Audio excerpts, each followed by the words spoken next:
해결인가 구원인가 라는 제목으로 하나님 말씀 증거하겠습니다. 오늘은 성탄절을 이제 하루 앞두었는데요. 크리스마스 이브라고 하죠. 성도님들의 가정 속에 이 진정한 성탄의 평화가 임하기를 간절히 바라고요. 또 마음속에 이 성탄의 기쁨이 회복되어서 삶 가운데 또 내 마음 가운데 마음껏 누리는 그런 시간들이 되기를 간절히 기도합니다. 이 성탄의 기쁨과 설레임은 우리의 기억 속에 그리고 우리들의 얼굴에 설레이는 흔적으로 이렇게 남아있게 됩니다.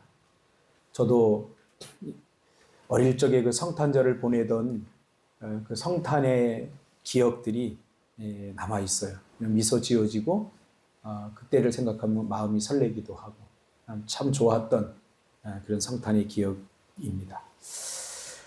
구약 성도들이 가장 바라고 원했던 소망이 있어요. 구약 성도님들이. 그것은 바로 하나님의 얼굴을 보는 것이었습니다.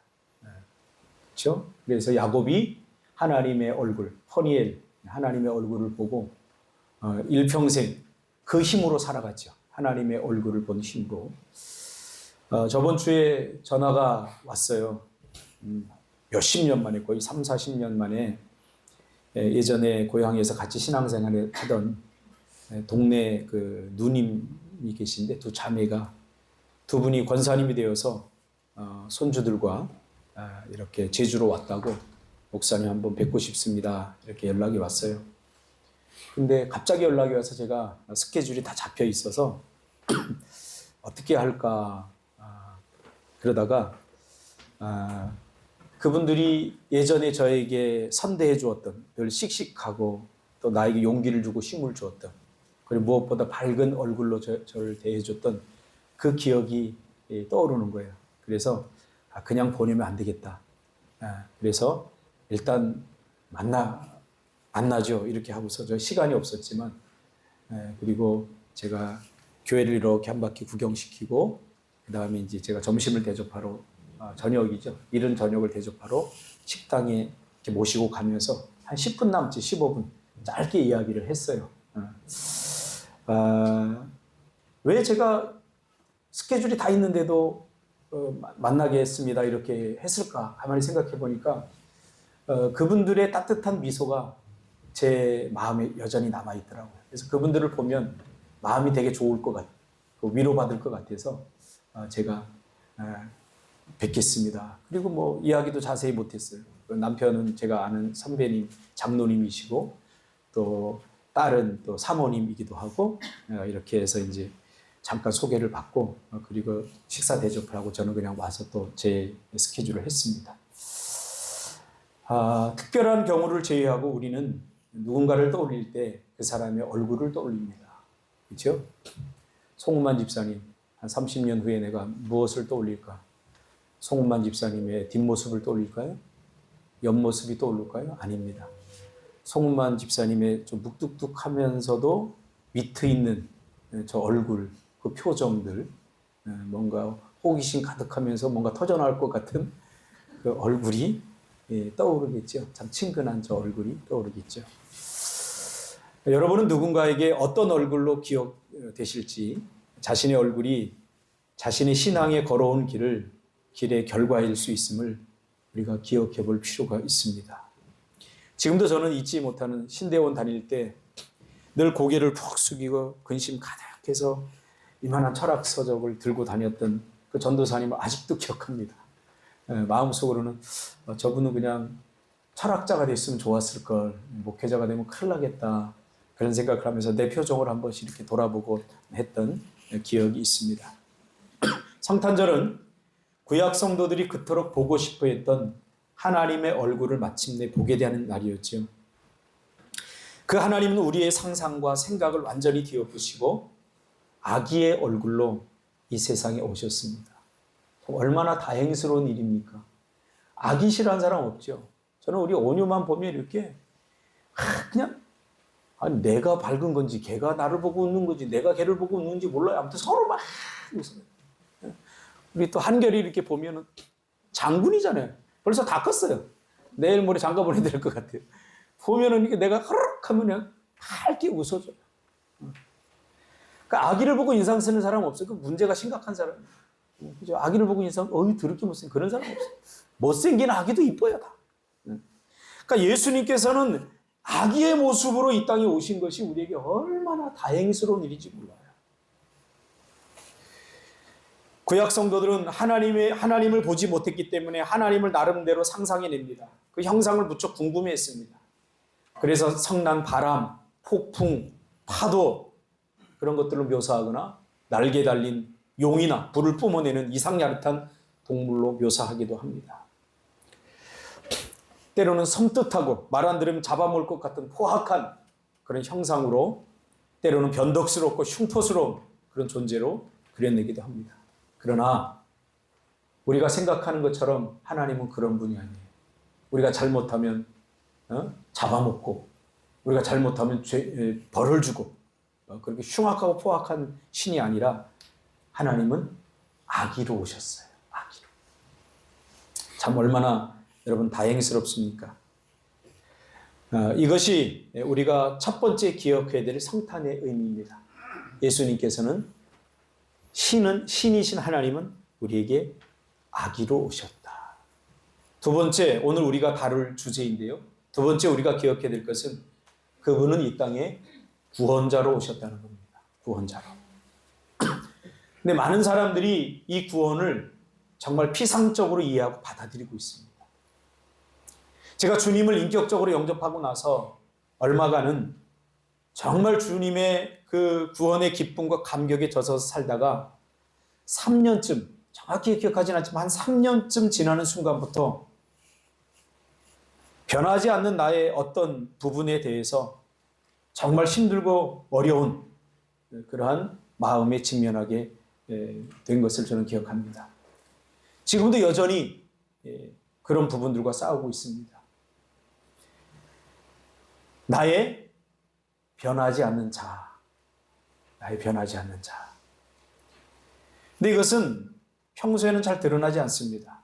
열심히 찬양하고 예배하고 기도하고 헌신하고 봉사할 때는 열정만 보이죠.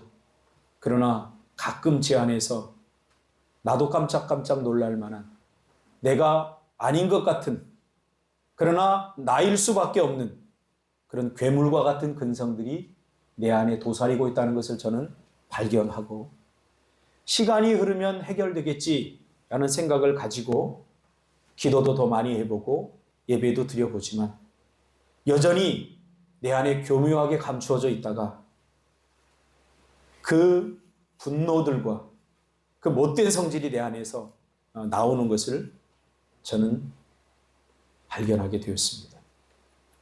저는 이것을 해결하기 위해서 신학교를 다닐 때 금식 기도도 몇 번 해봤습니다. 내 안에서 일어나는 분노. 어떻게 신학생들이 컨닝을 하지? 그럴 수 없어. 온갖 불의를 보면서 내 안에서 뿜어 나오는 분노들과 그 성격들 때문에 정말 힘들었고, 그것이 하나님을 위해 옳은 일이라고 저는 생각을 했습니다. 분노하는 것.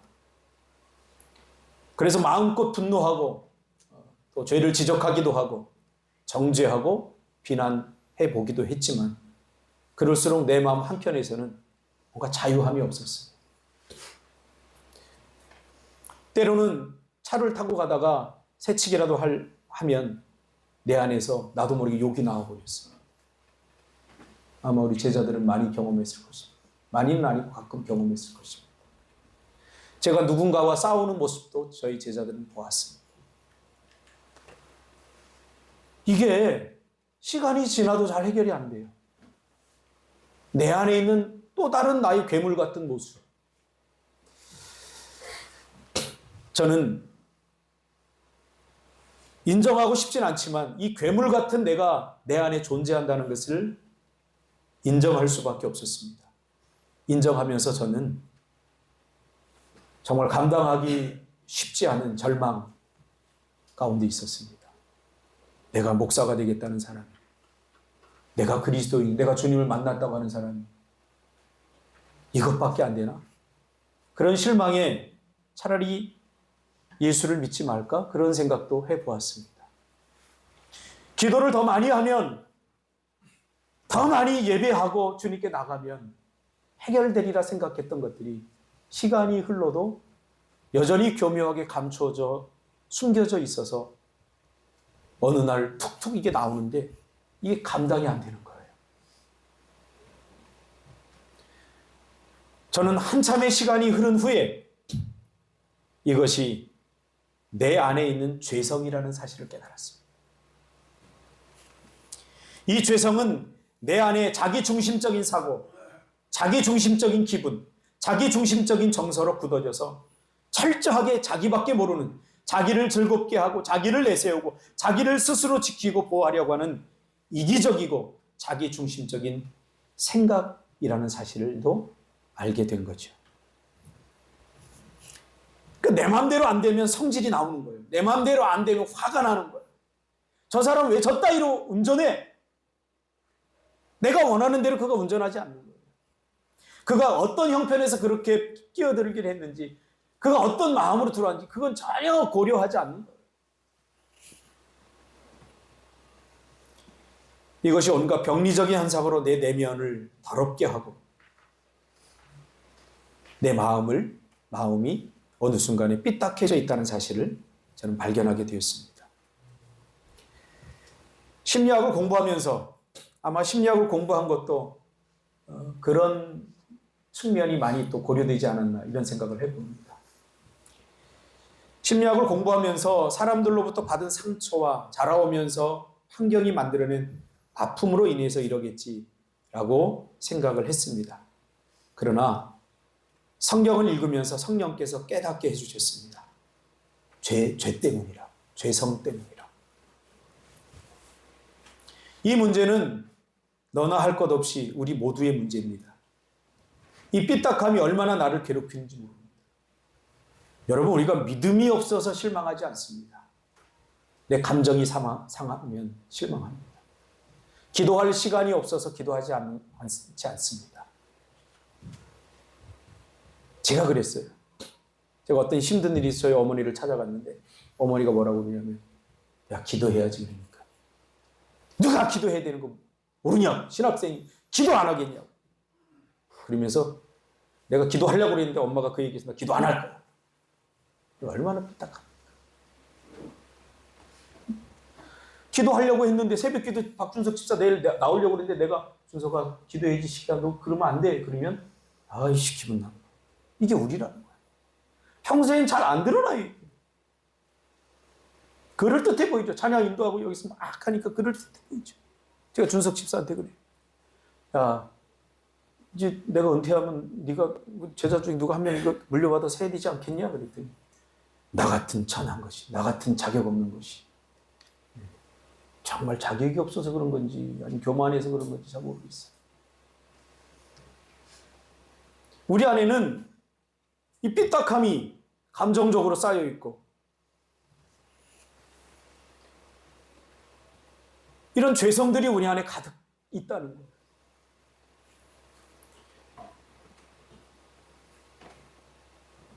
내로남불 요즘 많이 쓰지 않습니까? 내로남불. 자기가 한 건 잘 모르고 남이 한 것만 보이는, 남의 허물만 자꾸 보이는 거예요. 내로남불. 우리의 마음이 이게 뭔가 문제가 심각한 거죠. 내가 인격적으로, 내가 정서적으로 뭔가 이게 심각해서 그런 게 아니라 내 안에 있는 죄성이 그런 역할을 한다는 거예요. 이 죄성에서 불행으로 허덕이는 우리를 구원하기 위해서 이 땅에 예수님께서 구원자로 오셨다는 거예요. 그러니까 우리는 이렇게 질문해야 돼요. 구원이 도대체 무엇으로부터의 구원인가? 무엇으로부터의 구원인가? 우리는 너무 피상적인 것들로만 답을 하려고 그래요. 죄와 사망에서 죽을 우리 다 좋다 이거예요.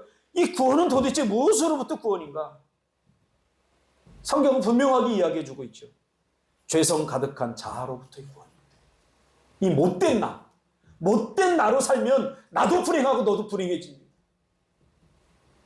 이 못된 나로부터의 구원입니다. 여러분, 유대인을 600만을 아무 양심의 가책 없이 죽인 사람의 고백을 제가 들은 적이 있습니다. 그 책을 읽으면서 그 재판장에서 깜짝 놀랐다는 거예요. 왜? 너무나 선해 보이고 너무 착해 보이고 너무 책임감이 강했다는 거예요.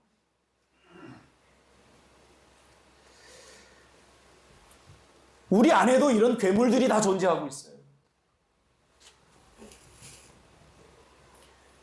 그래서 내가 더 좋은 그리스도인, 참다운 그리스도인이 되려고 하는 것들을 번번이 막죠. 난 이 정도 수준밖에 안 되니까 난 이 정도에서 믿을 거야.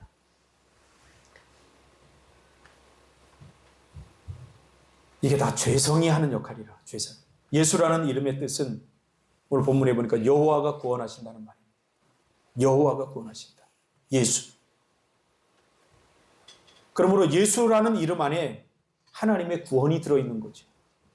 예수는 구원자이시며 이 땅에 구원하러 오셨어요. 무엇을? 우리의 이 자아를. 이 자아가 죄로 똘똘 뭉쳐 있어요. 그래서 이 자아로 살면 불행해질 수밖에 없어요. 교묘하게 감춰져 있지만 결정적인 순간에 이것들이 탁탁 튀어올라요. 많은 사람들이 예수님을 어떤 분으로 아느냐? 해결자로 하셔요. 해결자. 아닙니다. 예수님은 구원자셔요. 해결자가 아니라 구원자셔요. 해결은 인간의 영역이지만 구원은 하나님의 영역입니다. 해결은 비본질적인 것이지만 구원은 본질적인 것입니다. 본질적인 것이 건드려지지 않고 자꾸 우리는 비본질적인 것들을 건드려요. 예배 안 드려서 그래요. 예배 백날 드려보세요. 이런 식으로 우리가 예배 드리면 어떤 변화도 일어날 수 없어요. 백날 기도해보세요. 우리가 우리의 자아를 십자가 앞에 내놓고 기도하지 않으면 우리는 그저 해결해 주세요. 이런 기도밖에 안 합니다. 세상이 검게 보이는 것은 세상이 검어서가 아니라 내가 검은 안경을 썼기 때문입니다. 내 자아에 검은색의 안경이 껴져 있기 때문에 저 사람은 이래서 나쁘고 이 사람은 이래서 나쁜 거예요. 그러니까 누구를 보더라도 다 비난하는 거예요. 누구를 보더라도 다 검게 보이는 거예요. 정작 자기가 검은 안경을 쓰고 있다는 것을 모르는 거예요. 이게 죄성으로 가득한 우리의 모습이에요. 우리의 모습. 이 문제는 하나님만이 해결할 수 있습니다. 저는 나의 이 안에 있는 이 분노와 이 삐뚤어진 이 성격들을 내가 고치려고 금식도 몇 번 해보고 뭐 안 해보고 발버둥 쳐봤는데 아무리 애쓰고 힘써도 안 됩니다. 이게 뭐냐면 이건 해결돼야 될 문제가 아니라 구원돼야 될 문제이기 때문에 구원으로 접근해야 돼요. 예수님이 이 땅에 오신 이유나 목적도 어떤 복잡한 정치적인 문제나 우리의 곤란한 삶, 또 이 환경의 문제, 뭐 개인적인 이 관계의 문제, 우리가 당하는 역경이나 난관을 해결해 주시기 위해서 오신 것이 아니라 죄에서 구원해 주시기 위해서 오셨어요. 그래서 우리는 도와주세요, 해결해 주세요가 아니라 구원해 주세요라고 기도해야 돼요. 그리고 보니 예수님은 병자를 치유하고 삶이 곤고한 자들을 해결의 관점이 아니라 구원의 관점으로 바라보셨어요. 복음서를 다시 읽어보세요. 예수님의 목적이 병자를 고치는 데 있지 않았어요. 그를 구원하는 데 있었어요. 우리 삶의 문제를 단순한 해결되어야 될 그런 문제가 아니라 구원론적 문제로 바라본다는 것은 어떤 의미일까요? 왜 그렇게 해야 됩니까? 우리가 구원받았다고 할 때 우리는 세 가지를 생각해야 됩니다. 첫째로는 죄책감으로부터 구원받은 것입니다. 죄책감. 두 번째는 죄에서 파생된 문제들로부터 구원받는 중에 있습니다. 마지막 세 번째로는 예수님께서 재림하실 때 죄의 형벌로부터 구원받은 것입니다. 첫째는 죄책감으로부터 구원받은 것입니다. 우리가 얼마나 많이 죄책감에 시달립니까? 우리 안에 있는 죄성 때문에 그런 거예요. 두 번째로는 죄에서 파생된 문제들, 죽음의 증상들이죠. 우리 서로 행복하지 못한 것은 바로 죄에서 파생된 이 문제들로 가득 차 있기 때문에 어디가? 내 마음. 여기서 나오는 것이 뭐예요? 다 더러운 것이에요. 다른 사람 불행하게 하는 것이에요. 그러니까 자기밖에 모르니까 자기밖에 모른다는 것을 바꿔 말하면 나의 행복을 위해서 네가 희생해야 된다는 거예요. 뼛속까지 자기밖에 모르는 거예요. 이게 죄예요. 그러니까 죄성을 갖고 있으면 그 안에서 뭐가 나와? 이런 지금 이 지구가 이런 환경 문제에 시달리고 사람들이 전쟁을 하고 이게 어디서 나온 거예요? 전쟁하지 맙시다 그래서 해결되는 게 아니에요. 우리 안에 있는 죄가 파생되니까 이게 계속해서 쏟아져 나오는 거예요. 그러니까 사람들은 이거를 정치적인 문제를 해결하려고 하고 어떤 다른 문화적인 문제 이런 것들을 해결하려고 하지만 그건 미봉책이에요. 그건 해결책이 될 수 없어요. 궁극적으로 이걸 해결하려면 간단해요. 통일이 되려면 김정은이가 회심하면 돼요. 이게 구원론적인 접근이에요. 사람들은 너무 이상적이라고 생각해요, 그것을. 이게 이상적인 게 아니라 성경이 그렇게 말하고 있어요. 저는 청소년 사역을 하면서 정말 변할 것 같지 않는 그 아이들이 정말 난폭하고 이 안에 괴물로 가득 차 있던 아이들이 복음으로 말미암아 변화되는 것을 전 너무나 많이 목격했어요. 그러니까 이 아이가 변하니까 그 주변이 변하는 거예요. 주변이 새로워지는 거예요. 주변이 새로워지니까 그 관계 10의 전체가 행복해지는 거예요. 그러니까 이 구원의 시제는 구원받았고 구원받고 있으며 구원받을 것이다. 그러니까 예수님께서 구원자로 오신 거예요. 그러므로 구원은 포괄적인 구원입니다. 우리는 여전히 구원받았음에도 불구하고 죄를 짓고 죄의 영향 아래서 살아갑니다. 그럼에도 불구하고 우리는 구원의 사람이 될 거죠. 예수님은 우리가 스스로 구원하도록 도우러 온 것이 아니라 우리를 구원하시기 위해서 오신 거예요. 그러니까 나를 도와주세요, 나에게 힘을 주세요가 아니라 나를 구원해 주세요가 맞아요. 무엇으로부터요? 우리의 희망 없는 자아로부터. 그래서 내 자아를 붙들고 살면 날마다 절망과 죽음의 증상들 속에서 살아가게 된다는 거. 내 자아가 뭐예요? 나예요, 나. 내 자아가 아직도 살아있는 사람은 구원의 기쁨을 누릴 수 없습니다. 죄성에 이끌려 다니는 거죠. 그래서 사도 바울은 이렇게 고백합니다.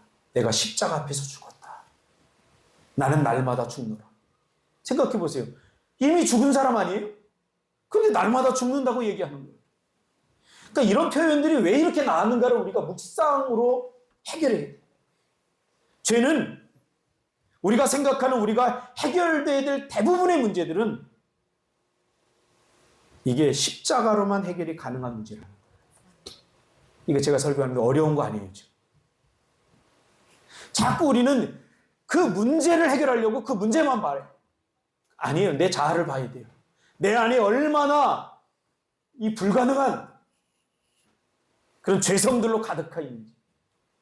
내가 움직이는 곳마다 죄가 되고 내가 만나는 사람마다 불행해지고. 이게 뭐예요? 내 안에 있는 죄성이 그렇게 만들어내는 거예요. 십자가는 자기 희생, 자기 죽음을 의미합니다. 그러니까 예수님께서 아기로 오셨어요. 왜요? 죽으러 오신 거예요. 죄로부터 파생된 내 안에 못된 내면, 삐딱함들, 정죄, 비난, 미움, 시기, 질투, 다툼, 수군거리, 악한 생각들, 이런 것들. 가만히 생각해보면 나 때문에 문제죠. 나 때문에 문제예요. 다른 사람 때문에 문제가 아니에요. 나 때문에 문제. 그래서 주님을 만나는 사람마다 이렇게 고백했죠. 주님을 만나니까 자기를 본 거죠. 이제 자기 자아를 본 거죠. 자기 자아가 보이니까 누구를 탓해요? 너무 더러운 자기 자아가 보이니까 주님 나를 떠나서서 이렇게 얘기할 수밖에 없는 거죠. 나를 떠나세요. 어떻게 주님이 나를. 우리는 지금 자아성찰의 빈곤의 시대를 살아가고 있습니다. 다 네 탓이지 내 잘못은 없다는 거예요. 다 네 탓이에요. 그래서 여전히 내 자아로부터 구원을 경험하지 못한 사람은 죄책감에 시달리고 죄에서 파생된 문제들로 고민하다가 포기하고 맙니다. 또 우리 안에 두려움이 있죠. 어떤 주님이 재림하실 때 받을 형벌에 대해서 두려워하는 거예요. 미래에 일어날 일들에 대해 두려워하는 거예요. 복음은 이 모든 것을 다 해결했거든요. 그래서 주님을 만난 사람들은 다윗의 자손 예수의 나를 불쌍히 여기소서 이렇게 고백했습니다. 이게 어떤 고백인지 아세요? 내가 해볼 만큼 내 문제를 해결하려고 해볼 만큼 다 해봤습니다. 근데 안 되는 거예요. 어떻게 이 당시에 문둥병을 고칠 수가 있겠습니까? 해보고 싶은 대로 다 해본 거예요. 해볼 대로 다 해본 거예요. 그러니까 이 사람들은 철저히 절망을 경험해 본 거예요. 여러분, 철저한 절망을 경험해 보지 못한 사람 아직도 내 자아로 뭔가를 하려고 해요. 주님이 하셔야 됩니다. 이 고백이 저는 너무 어리석어 보였어요. 믿음의 선배들이 은혜입니다. 은혜입니다. 그럼 무슨 은혜야? 그렇지, 은혜 맞지. 근데 은혜만으로는 돼? 내 안에 이런 빼딱함들이 있었어요. 근데 시간이 흐르면서 정말 은혜가 아니면 불가능한 거예요. 아마 여러분들도 해볼 만큼 해본 사람들은 제가 무슨 이야기를 하는지 알 거예요. 신앙생활 내 마음대로 됩니까? 안 돼요, 절대로. 날마다 쓰러지고 날마다 넘어져요. 지금 교회 나와서 예배드리는데 여러분 믿음으로 살고 싶지 않은 사람 없는 줄 알아요. 다 여러분 믿음으로 살고 싶고 다 하나님 마음에 합한 그런 모습으로 살고 싶겠죠. 근데 안 되는 거예요. 애쓰고 힘써도. 우리는 어떻게 됩니까? 다윗의 자손 예수여 나를 불쌍히 여기소서. 이렇게 하나님 앞에 나아가요. 구원해달라고. 나의 자아를 구원해달라고. 요만한 문제 앞에서 좌절하고 절망하고 쓰러지고 넘어지는 이 자아, 이 연약한 자아. 그래서 구원받은 사람은 환경과 문제에 초점을 맞추지 않고 하나님과의 관계, 이웃과의 관계, 그리고 나 자신과의 관계, 내 안에 계신 성령과의 관계에 초점을 맞추고 살아가는 거죠. 내 안에 있는 이 죄성으로 말미암아 삐딱해진, 삐뚤어진 이 정서들, 마음들을 어떻게 할 것인가? 믿음대로 살고 싶은데 믿음대로 안 되고 감정대로 되는, 내 성질대로 되는 이것을 어떻게 할 것인가? 우리가 심각하게 고려해 봐야 되는 문제. 내 망가진 마음들, 망가져버린 모습들, 다른 사람에게 보여주고 싶지 않아서 적당히 감추고 가리고, 그럴수록 더 허무해지고 비루해지고, 그렇다면 정말 구원이 필요한 거예요. 내 자아의 구원. 예수님은 내 망가진 자아를 구원하기 위해서 오신 거예요. 내 자아가 새로움을 경험하지 못하면 늘 우리는 시달리죠. 더 주님과 가까이 가고 더 가까이 주님 만나고 싶은데 이게 불안한 거죠. 두려운 거죠. 내 자아가 다 하는 역할이에요. 믿음이 좋아지면 더 많은 것을 잃을 것에 대한 두려움. 믿음이 좋아지면 더 하나님 앞에 헌신해야 되는데 마치 그것들이 시간을 하나님이 나의 시간을 빼앗고 나의 재물을 빼앗는 것 같은 그런 것들이 시달리죠. 그러니까 예수를 믿으면 자유해야 되는데 자유함이 없는 거예요. 자유함.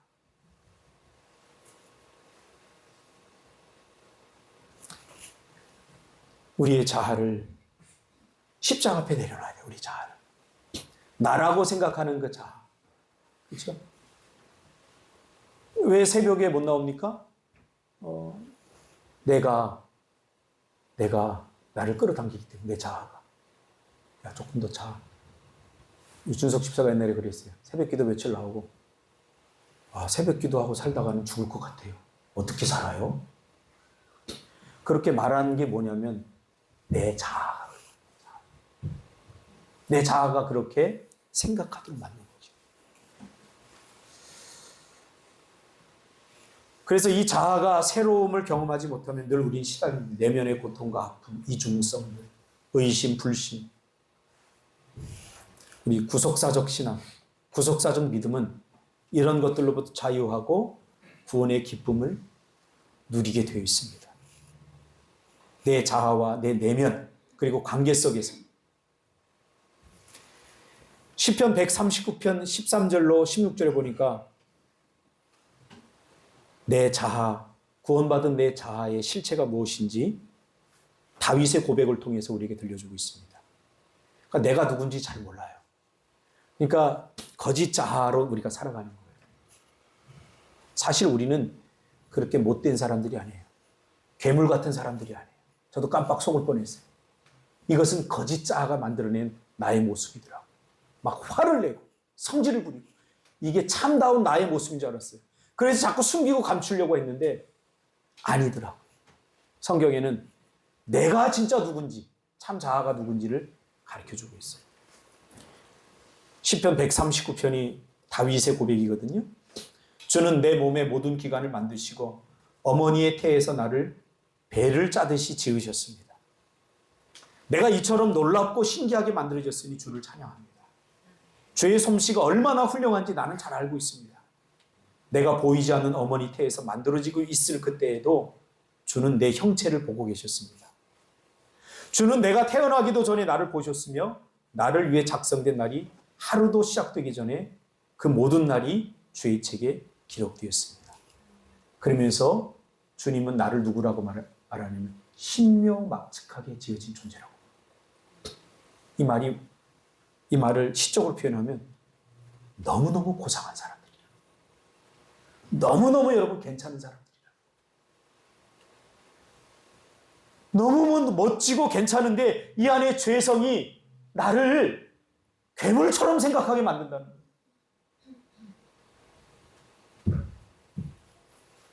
이제 다시 회복되어야 돼요. 예수님께서 이 땅에 오신 것은 이 자아, 이 죄성으로 가득 찬 내 자아를 없애고 참된 내 자아를 다시 회복시켜 주시기 위해 오셨어요. 여러분이 예수님을 믿는다면 여러분이 생각해도 별 볼 일 없고 나는 위선자고 나는 못된 사람이고 이렇게 생각될 수 있어요. 거짓 자는 계속 그걸 부추기기 때문에 거기 속으면 안 돼요. 여러분은 고상한 존재예요. 여러분이 아무리 나쁜 짓을 해도 아무리 화를 내고 아무리 내가 부끄러운 짓을 한다고 할지라도 여러분은 이미 고상한 존재가 되는 거예요. 신묘막측한 존재가 되는 거예요. 예수를 믿는 순간.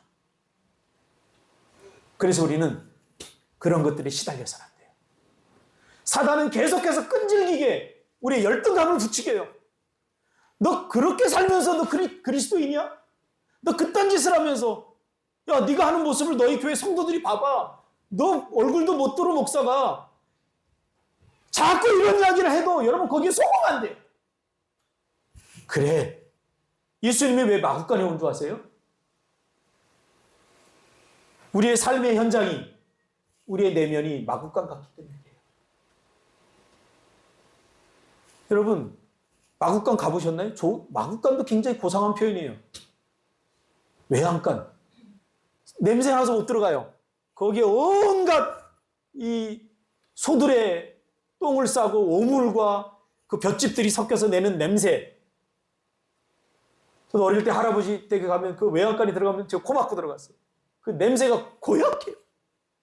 근데 어제 제가 어떤 형사가 하는 얘기를 들었는데 그 형사가 수많은 시체의 썩은 냄새를 맡아봤는데 자기는 그 냄새보다 더 지독한 냄새를 맡아봤대요. 어느 수사를 하러 갔는데 막 냄새가 다 시체 썩은 냄새가 그냥 나더래요. 그러니까 후배 형사들이 여기 뭐가 있다고. 따라가면 게 장롱이더래요. 이 안에 시체가 있을 것 같아요. 열어보니까 그 안에 뭐 몇십 년 지난 이야기예요. 10,000원짜리 돈들이 쌓여 있는데 그 돈들이 썩는 냄새. 그게 시체 썩는 냄새보다 더 고약했다고 모두가 다 토를 했대요.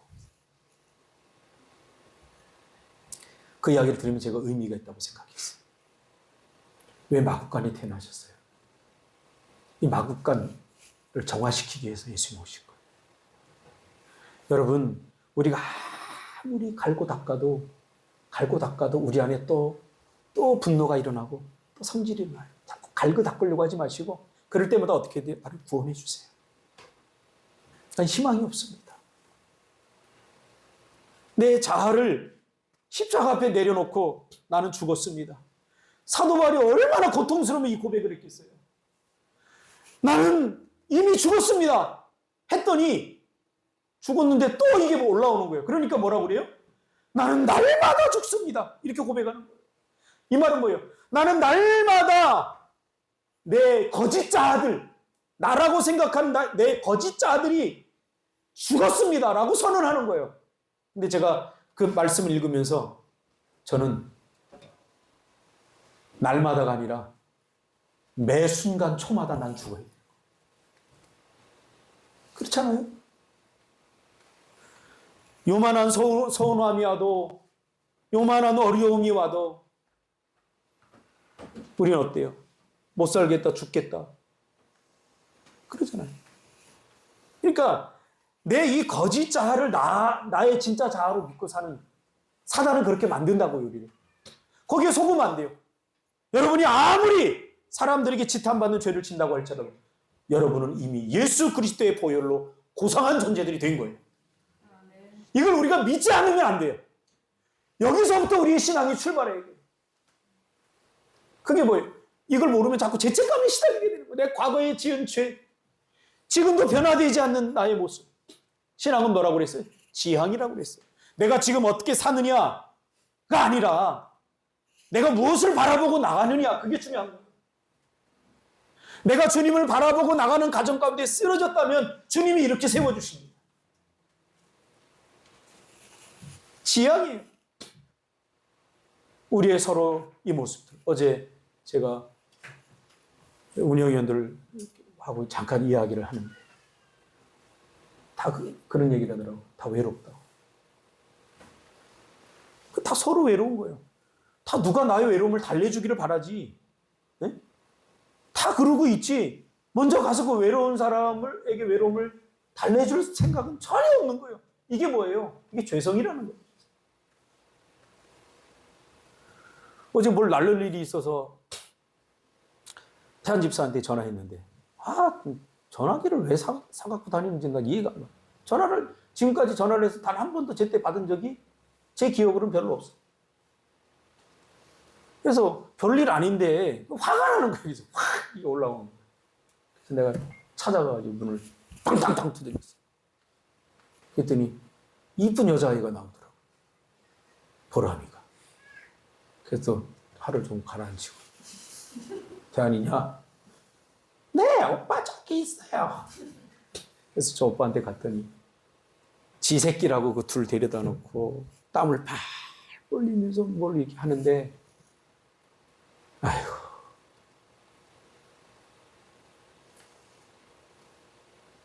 맞아요. 그 아이들을 보는 순간 화가 싹 사라지더라. 아이가 있어야 돼, 우리 안에. 아이가 있어요. 내 안에 아이가 있어요. 그게 누구예요? 예수예요, 예수. 그렇지 않으면 여기 끝까지 올라갈까봐 뒤통수 한 대 때렸겠죠.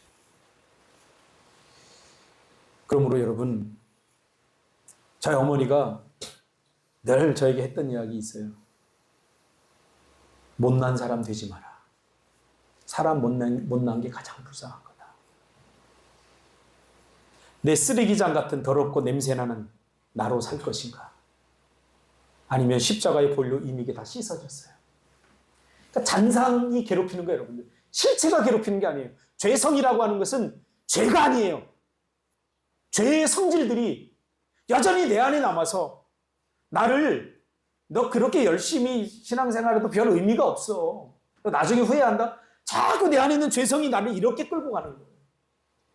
우리의 싸움은 뭐냐면 구원을 받느냐 못 받느냐의 싸움이 아니라 이제는 구원을 누리느냐 누리지 못하는 싸움.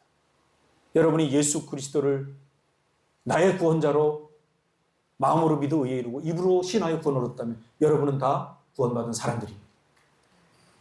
여기에 흔들리면 안 됩니다. 이미 구원받은 사람인데 구원받은 사람답지 못하게 살아가는 나의 모습을 보면서 실망하면서 나 구원받지 못한 것 아닌가? 그런 것 자꾸 시달리게 만드는 그 죄성이란 말이에요. 산란하고 싸울 것이 아니라 예수께서 이미 용서해 주셨다. 지금 우리의 싸움은 뭐냐면 구원이 우리에게 주는 기쁨과 감격을 누리느냐 누리지 못하느냐 그 싸움이라는 거예요. 말씀대로 사는 것도 마찬가지예요. 이미 구원받았는데 하나님의 말씀대로 살지 못하면 우리는 구원의 감격과 구원을 받지 못한 사람처럼 구원의 감격과 기쁨을 잃어버리고 살 수밖에 없다. 마치 괴물처럼 삐딱하게. 그렇죠? 여러분 이번 성탄절을 맞이하면서 예수 그리스도가 해결자가 아니라 구원자라는 사실을 다시 한번 기억하시길 바랍니다. 본질적인 문제가 해결되면 여러분이 지금 기도하는 문제 해결되면 또 다른 문제가 오고 또 다른 문제가 와요. 근데 그것을 어떻게 해결하는지 해결이 아니라 요셉을 통해서 우리에게 보여주고 있어요. 요셉 보세요. 요셉은 자기의 문제에 집중하지 않았어요. 오직 하나님의 얼굴을 구하고 하나님에게 집중했어요. 구원자 되신 하나님에게. 여러분들 자꾸 여러분의 지금 돈의 문제들, 여러분의 관계의 문제들 이거 거기에 자꾸 매달려서 기도하면서 하나님 이 문제 해결해 주세요. 돈 주세요. 자꾸 그러지 마세요. 이제. 하나님, 구원자 되신 하나님께 기도하면서 하나님 내가 바뀌겠습니다. 나의 뭐가 잘못됐습니까? 내 안에 있는 죄성들 십자가 앞에 내려놓고 하나님 앞에 내가 딱 쓰면 다 되는 거예요. 감옥 안에 갇혀도 괜찮아요. 애굽에 팔려가도 괜찮아요. 억울한 일 당해도 괜찮아요. 요셉. 그게 상처가 되지 않아요. 이 구원적인 마인드가 없으니까 자꾸 해결해달라고 하는 거예요. 여러분, 구원의 근극이 뭡니까? 부활이 소망 아닙니까? 우리 이겨요. 다 이긴 거예요. 우리의 끝은 뭐라고요? 사탄이 자꾸 실패할 것 같이 말하고 안 될 것 같이 말하지만 우리는 근극에 이겨요. 할렐루야. 두려워하지 마세요. 떨지 마세요. 낙심하지 말고 좌절하지 마세요. 우리는 이긴 사람들이에요. 그래서 이긴 사람답게 좀 살자고. 이긴 사람. 좀 당당한 이긴 사람들. 그것이 예수님께서 아기로 오신 구원자로 오신 이유입니다. 기도하겠습니다.